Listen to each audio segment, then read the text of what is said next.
सामंतवादी व्यवस्थाओं में विश्वास करने वाले लोग, जो मनुवाद में विश्वास करते हैं जो लोग, उन्हें यह बर्दाश्त नहीं है कि एक दलित का बेटा इस देश के सर्वोच्च न्यायालय के सर्वोच्च पद पे बैठा हुआ है। तो एक दलित के बेटे को नीचा दिखाने का, अपमान करने का काम ये राकेश किशोर ऐसे सामंतवादी आतंकवादी वकील ने करने का काम किया है। देश में न्यायिक व्यवस्था में सबसे उच्च पद पर आसीन व्यक्ति के साथ अगर ऐसा हो सकता है तो फिर आम दलित की बात तो छोड़ दीजिए, पूरे बिहार में, पूरे देश में लगातार हमारे अनुसूचित जाति के भाइयों की हत्या, बलात्कार, शोषण, अत्याचार किया जा रहा है। अब मैं फिर कहना चाहता हूं कि जब तक एकत्रित नहीं होइएगा, जब तक संगठित नहीं होइएगा, तब तक ऐसा होता रहेगा। बाबा साहब भीमराव अम्बेडकर ने आज से करीबन 75-80 साल पहले कहा था कि शिक्षित बनो, संगठित हो और संघर्ष करो। क्यों कहा था?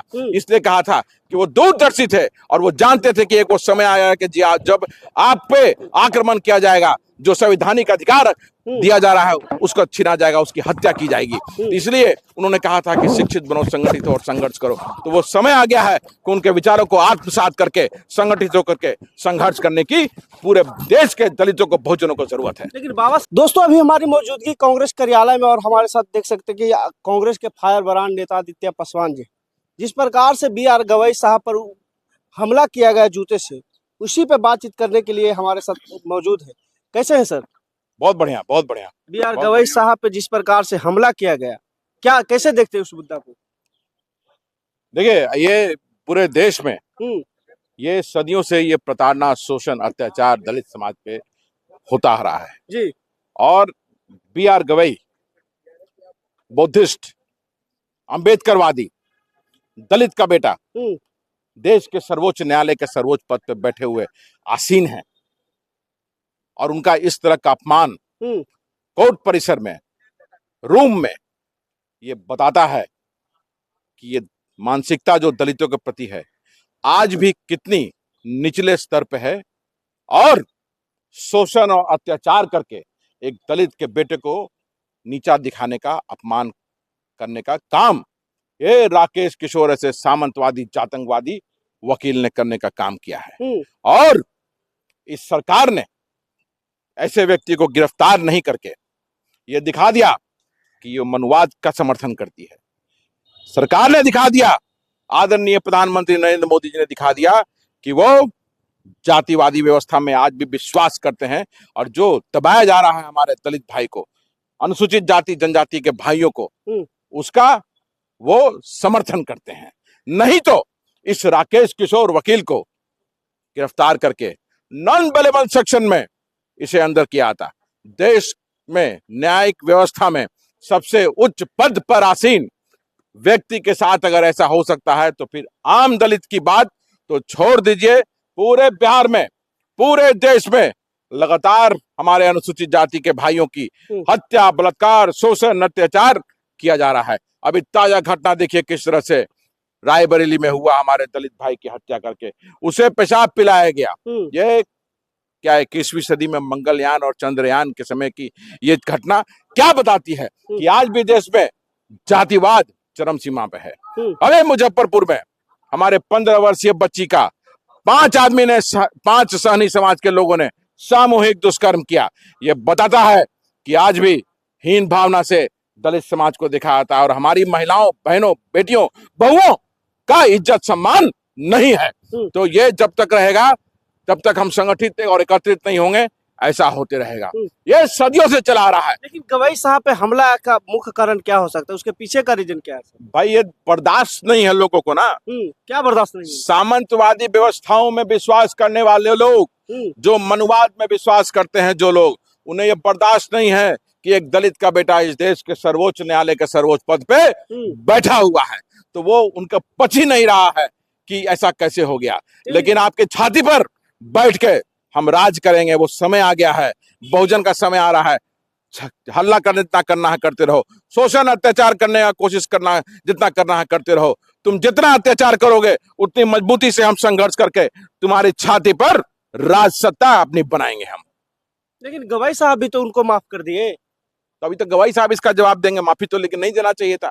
मैं एक दलित समाज का लड़का हूं और संघर्ष करता हूं दलित समाज के लिए। जहां भी जुल्म जाति होती है मैं पहुंच के वहां संघर्ष और न्याय दिलाने के लिए लड़ता हूं, अड़ता हूं। तो दलित समाज, ये तो दिखे गवाही साहब ने अगर माफी कर दिया तो उनका ये बड़ा दिल है, वो दिखाता है कि बड़ा दिल है, ये दिखाता है। लेकिन इसका अर्थ क्या है, इसका मतलब क्या है, ये क्यों हुआ, ये आम लोगों को समझने की जरूरत है, ये दलित समाज को समझने की जरूरत है, सरकार को भी समझने की जरूरत है। अरे सरकार, आदरणीय प्रधानमंत्री जी ने तो दिखा दिया कि इस चीज का वो समर्थन करते हैं। अगर सरकार समर्थन में नहीं रहती तो ये राकेश किशोर वकील जो है ये सलाखों के पीछे होता।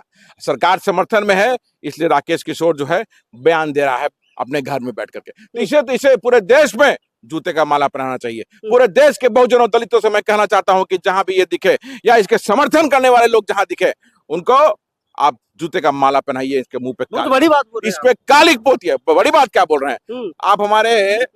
हमारे एक भाई जो सर्वोच्च न्यायालय में सर्वोच्च पद पर बैठे हुए हैं, जिनको देख करके हम खुश होते हैं, हमारा सीना फूलता है, आप उसको बेइज्जत कीजिएगा तो हम चुप रहेंगे? हैं? आइए सामने, आइए सामने, दिखाते हैं क्या पूरा दलित एकजुट है। दिक्कत देखिए, प्रॉब्लम यही है कि दलित समाज एकजुट नहीं है और इसके लिए कुछ नेता लोग इसके लिए जिम्मेवार है, जिन्होंने दलितों को अलग अलग जातियों में बांट करके कमजोर करने का काम किया है। तो मैं कहना चाहता हूं दलित समाज से कि जब तक संगठित और एकत्रित नहीं होगे इसी तरह से मारे जाते रहोगे, तुम्हारा शोषण और अत्याचार होते रहेगा। इसलिए अपने मनभेद को भूल करके, अपने मतभेद को भूल करके एक छतरी के नीचे आओ और दिखाओ अपनी शक्ति को, अपनी ताकत को। बिहार में 19% हो, जिधर मूव करेगा उधर सरकार बनेगा। लेकिन अफसोस कि ऐसा होता नहीं है, तो ये संगठित होने की आवश्यकता है। बहुजन नेता है, उन्होंने आरोप लगाया कि जो हमला करने वाले लोग हैं वो उनका हो सकता है बैकग्राउंड अगर चेक करिएगा तो आरएसएस से संबंध उनका मिलेगा। तो बिल्कुल चेक करना चाहिए। इसमें आरोप का लगाने का बात क्या है? उसने क्या कहा? उसने क्या कहा कि सनातन के बारे में चर्चा की जूता फेंकने के बाद। तो ये कौन कहता है ये सब बात? ये आरएसएस का ही ये सब बात रहता है ना कि धर्म का इस्तेमाल करके लोगों को नीचा दिखाने का काम करो और पूरे देश में धर्म का इस्तेमाल करके राजनीति करने का काम ये लोग कर रहे हैं। तो ये कौन लोग हैं? ये आरएसएस के लोग हैं, ये भाजपा के लोग हैं। तो इसमें पूछना क्या है, पता क्या करना है? जो बोल रहा है वो बेवकूफ है, इसे पता करने का जरूरत है। तो जो बोल रहा है उसको अपना अवलोकन करना चाहिए, देखना चाहिए, समझना चाहिए। आरएसएस क्यों कराएगी इस प्रकार का? तो आरएसएस का काम क्या रहा है? भाजपा का काम क्या रहा है? मनुवादी संगठनों का काम क्या रहा है? कि दलितों को नीचे दबाओ, शोषण करो, अत्याचार करो और अपने पैर के नीचे रखो ताकि ये आपके पीछे पीछे आपकी बात मानते रहें। और ये सदियों से ये ऐसा होते आया है और गवाह है देश में इतने सारे जातिवादी संघर्ष गवाह हैं कि जब हमने अपनी बातों को रखने का काम किया है, प्रतिकार किया है, तो उसे जातिवादी संघर्ष का नाम दिया गया है। और गवाह है बिहार में इतने सारे जो नरसंहार हुए जिसमें हमारे दलित भाई बहन मारे गए, ये उस चीज का गवाह है कि हमने हक और हुकूक के लिए, अपनी हिस्सेदारी के लिए जब अपनी आवाज को बुलंद किया तो नरसंहार किया गया। तो ये दिखाता है कि ये सदियों से चला रहा है, लेकिन अब वो समय चला गया। मैं इसलिए कहना चाहता हूं आप दलित भाइयों बहनों को कि संगठित हो, एकत्रित हो, नहीं तो चीफ जस्टिस पर भी नहीं बच रहे हैं, उन पर भी हमला हो रहा है। तो आप क्या चीज हैं? आपके घर में घुस के लोग मारेगा। पहले भी राष्ट्रपति जी को भी रोका गया भाई, कौन नहीं? राष्ट्रपति जी को, यहाँ पे पूर्व मुख्यमंत्री जीतन राम मांझी जी को, बहुत सारे एग्जाम्पल है, एक नहीं है, बहुत सारा एग्जाम्पल है। तो मैं फिर कहना चाहता हूँ कि जब तक एकत्रित नहीं होइएगा, जब तक संगठित नहीं होइएगा, तब तक ऐसा होता रहेगा। बाबा साहब भीमराव अंबेडकर ने आज से करीबन 75-80 साल पहले कहा था कि शिक्षित बनो, संगठित हो और संघर्ष करो। क्यों कहा था? इसलिए कहा था कि वो दूरदर्शी थे और वो जानते थे कि एक वो समय आया है कि जब आप पे आक्रमण किया जाएगा,